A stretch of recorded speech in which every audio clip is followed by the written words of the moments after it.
দেখেন আমি কয়েকটা কথা বলি এখানে। প্রথমত কথা হলো, আসিফ মাহমুদ সজীব ভুঁইয়ার কথায় যদি আমি সত্য বলে মানি, ডিপস্টেট কি চেয়েছিল? যে এই সরকার যেন 2029 সাল পর্যন্ত থাকুক, এই তো চেয়েছিল। আচ্ছা, 2029 সাল পর্যন্ত সরকার থাকুক, কে কে বলেছে? ডক্টর ইউনূস যখন নামাজ পড়তে গেলেন, ঈদের নামাজ, ওইখান থেকে বেরিয়ে আসার সময় অনেক লোক স্লোগান দিয়েছে, ওনাকে আরো 5 বছর দেখতে চাই, 5 বছর দেখতে হুম চাই। যারা স্লোগান দিয়েছে তারা সবাই ডিপস্টেট। আবার ইউনূস সাহেব বলেছেন, অনেকে নাকি বলেছে আপনি 10 বছর থাকেন, তাহলে তারা ডাবল ডিপস্টেট। আবার অনেকে বলেছে 50 বছর থাকুক, তারা 10 টাইম ডিপস্টেট। ইউনূস সাহেব তো সবাইকে চিনেন, বলে দিলে হয়। আবার যারা 5 বছর চেয়েছিল, তারা তো আসিফ মাহমুদ চৌধুরীকে চিনে, আসিফ মাহমুদ সজীবকে চিনে। তুমি নাম বলেন না কেন? যখন উনি নাম না বলেন, তখন বুঝতে হবে ওনার কাছে আসলে কেউই যায়নি, ওনার কাছে কেউই প্রস্তাব দেয়নি। আসলে ওনারা নিজেরাই ছিলেন ডিপ স্টেট, ওনারা নিজেরাই ডিপ স্টেট। এই এনসিপির যে লোকগুলো, যারা নাকি অন্তর্বর্তীকালীন সরকারের সবচেয়ে বড় সুবিধাভোগী, যারা নাকি হলের খাওয়ার পর হলে একজনের খাবার দুইজনে ভাগ করে খেতেন, তারা যখন ওয়েস্টার্নে খাওয়া শুরু করলেন, তখন তারা বুঝে গেলেন যে ক্ষমতার কত স্বাদ, ক্ষমতার স্বাদ কত মধুর হয়। তারা সেটা বুঝে গেলেন, এবং বুঝে যাওয়ার পর তারা চেষ্টা করছেন যে কত বেশিক্ষণ থাকা যায়। তারাই ডিপ স্টেট। এবং যেহেতু ওনারাই ডিপ স্টেট ছিলেন, ওনারা তো ক্ষমতাবান, ওনারা তো সরকার প্রধানকে নিয়োগ দিয়েছেন। ইউনূসকে নিয়োগ দিয়েছে কি? ইউনূস তো নিজেই বলছে এই ছাত্ররা আমাকে নিয়োগ দিয়েছে। তো ওনাদের যে ক্ষমতাবান হিসেবে আর কে ছিল? তারা সরকার নিয়োগ দিতে পারে, সরকার বাতিল করতে পারে, সবকিছু করতে পারে, আবার সরকার থেকে সুবিধাও নিতে পারে, আবার নিজেদের অবস্থান পরিবর্তন করতে পারে। এরাই ডিপ স্টেট। এখন যখন কয়েকদিন পরে তাদের কর্মকাণ্ড নিয়ে টান দেওয়া হবে, এই জন্য তারা আগেই নিজেদের জন্য একটা, সে বলে না যে পথ বারিকায় রাখছে, যে অন্যের উপর দায় চাপাই দেয়, তাহলে আমার উপর কেউ বলবে না। যখন তিনি বলবেন যে আমাদের উপর ডিপ স্টেট, ডিপ স্টেট জিনিসটা কি ভাই? সামরিক বেসামরিক আমলা, গোয়েন্দা সংস্থা, বিভিন্ন সিন্ডিকেট, হুম এরা হলো ডিপ স্টেট। এইভাবেই বলা হয়, উইকিপিডিয়াতে আমি এভাবে পাইছি। কিন্তু বলে আসিফ মাহমুদ কিন্তু বলছেন নাম না করে বৈদেশিক বৈদেশিক অনেকগুলো পক্ষ। আসিফ মাহমুদ কিন্তু প্রথম আলোতে এক সাক্ষাৎকার বলছে বৈদেশিক অনেকগুলো বৈদেশিক, পক্ষ। বাট আপনার হইতে পারে বৈদেশিক শক্তি। তাহলে বৈদেশিক শক্তি তো আর কারো না কারো মাধ্যমে এটা প্রয়োগ করে, এদের হুম মাধ্যমে প্রয়োগ করে। তো আমি ধরে নিচ্ছি এরা। আসিফ মাহমুদ সজীব আরেকটা কথা বলেছেন কিন্তু এই ডিপ স্টেট সম্বন্ধে ব্যাখ্যা দিতে গিয়ে, সেটা বলেছেন যে ওই সরকারের ডিপ স্টেটের একটা অংশ কিন্তু নির্বাচনের প্রভাব বিস্তার করেছে। তার বড় প্রমাণ হলো নির্বাচনের পর নির্বাচিত সরকার ওইখানকার কাউকে কাউকে আইনে সেখানে অ্যাকোমোডেট করেছেন।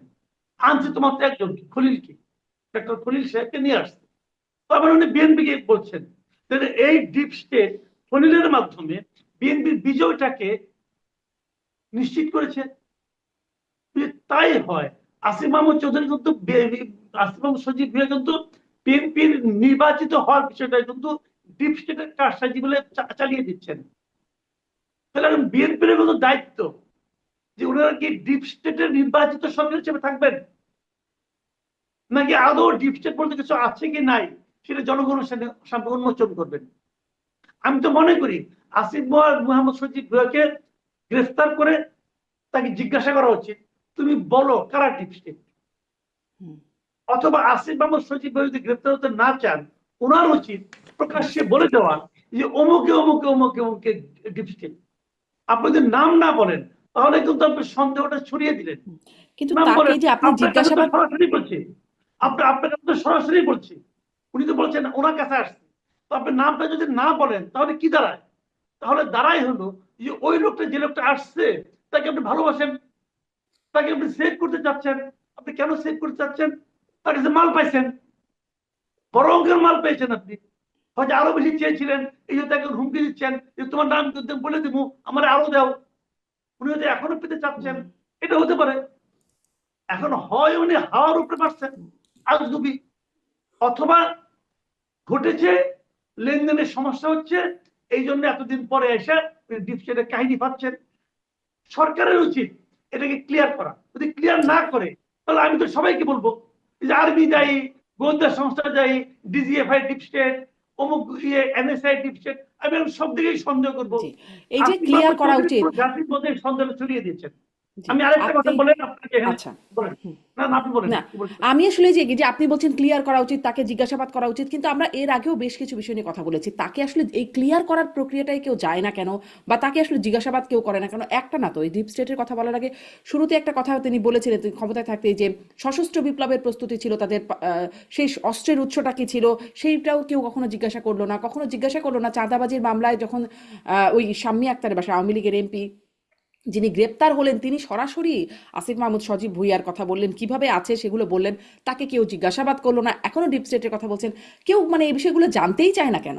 নাকি এখানেও ডিপ আমার তো স্টেট আছে সন্দেহ যার ওই কারণে? জায়গাতে, শুনেন, আমার তো সন্দেহ ওই জায়গাতে। আমি তো বললাম যে ওনারাই ডিপ স্টেট, ওনারা এত পাওয়ারফুল ডিপ স্টেট যে ওনাদেরকে জিজ্ঞাসাবাদ করতে সরকারও ভয় পাচ্ছে। সরকারও ভাবছে যে আসিফ মাহমুদ সজীব ভুইয়া ডিপ স্টেটের একজন পাওয়ারফুল লোক, তাকে জিজ্ঞাসাবাদ করলে যদি ডিপ স্টেট আমাদেরকে সরিয়ে দেয়, হতে পারে এটা। হুম, আমি ভাই এখন বিভিন্ন লাইনে সন্দেহ করব। যখন অন্ধকার, আপনার আগেও বলেছি বহুবার, এই দেখেন ভূত কিন্তু অন্ধকারের মধ্যে আসে, দিনের বেলা আসে না। তো যখন আমি পরিষ্কার বুঝতে পারছি না দৃশ্যটা কি, তখন আমি নানা হুম, ধরনের কল্পনা করব। আমি একটা কথা বলে শেষ করি। হুম, আসিফ মাহমুদ সজীব ভুইয়া কিন্তু বলেছেন এক জায়গায় যে ডিপ স্টেট চেয়েছিল আমরা 29 সপ্তাহ থাকি, কিন্তু আমরা গণতন্ত্রের পক্ষে ছিলাম, আমরা গণতন্ত্রের দিকে অগ্রসর হয়েছি, এই জন্য আমরা নির্ধারিত সময়ে নির্বাচন দিয়েছি। আমি কিন্তু এই কথাটা বলি, এর লোকের ডাহা মিশা কথা। ওনারা 5 বছর থাকতে চাইছিল, আর্মি চিফের ধমকে 1.5 বছরের মাথায় নির্বাচন দিচ্ছে। আর্মি চিফ সরাসরি বলছে যে 18 মাসের মধ্যে নির্বাচন হুম, হওয়া উচিত। 18 মাসের বাইরে কিন্তু একদিনও যায় নাই, মাথায় রাখবেন। 18 মাসের বাইরে একদিনও যায় নাই। হুম। 18 মাসের মাথায় নির্বাচন হচ্ছে, 18 মাস 4 দিনের মাথা। কাজেই এটা তো ওনাদের গণতন্ত্রের মধ্যে ছিলেন, ওটা তো আমরা বুঝি না রে ভাই। কিন্তু আর্মি চিফের ধমকটা তো আমরা শুনছি।